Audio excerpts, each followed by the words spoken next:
Yuvmasdan sassiq holiga jo'natish kerak edi, to'ppa-to'g'ri. Yutib chiqishi bu yerda muhim emas. Bu yerda haqiqatni qaror topishi muhim. Boshida o'tirib Meni videolarimni chiqarishding. Do'stlar, Koreyada vafot etgan Nozimani qotilligi haqida yangi ma'lumotlar chiqqan. Ya'ni qotillik bo'lgan alomatlarda qotillik alomatlari bor. Shuning uchun Koreya Respublikasida katta tergov ishlari olib borilmoqda. Siz ham bu videoga befarq bo'lmang, albatta like tugmachasini bosing va kanalimizga obuna bo'lishni unutmang.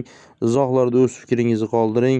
Do'stlar, nima deb o'ylaysizlar? Nozimaga adolat istab biz yana albatta videolar chiqaramiz. Koreyada vafot etgan Nozima haqida gaplashgandik. Mana shu ishdan keyin xalq ikkiga ajraldi.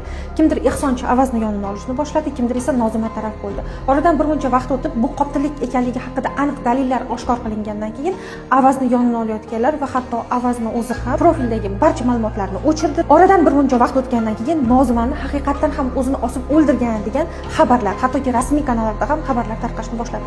Bu yolg'on edi, lekin Avazni yonini olganlar yana paydo bo'lib, mana biz haqmiz deyishni boshladi. O'rtoqlar, sizlar bitta narsani qattiq adashtirib qo'yapsizlar.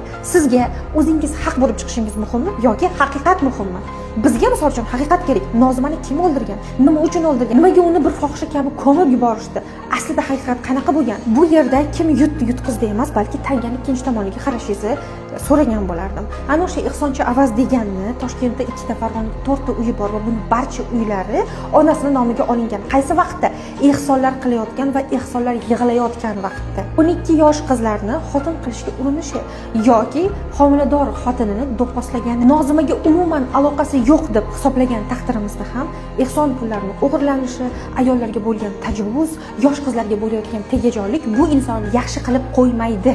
O'sha ehsonchi Avazni yonini olayotganlar ozgina haq bo'lishga emas, haqiqatga qarashga harakat qiling. Haqiqat hali hammaga noma'lum, lekin shunda ham kimnidir yutib chiqishi bu yerda muhim emas. Bu yerda haqiqatni qaror topishi muhim.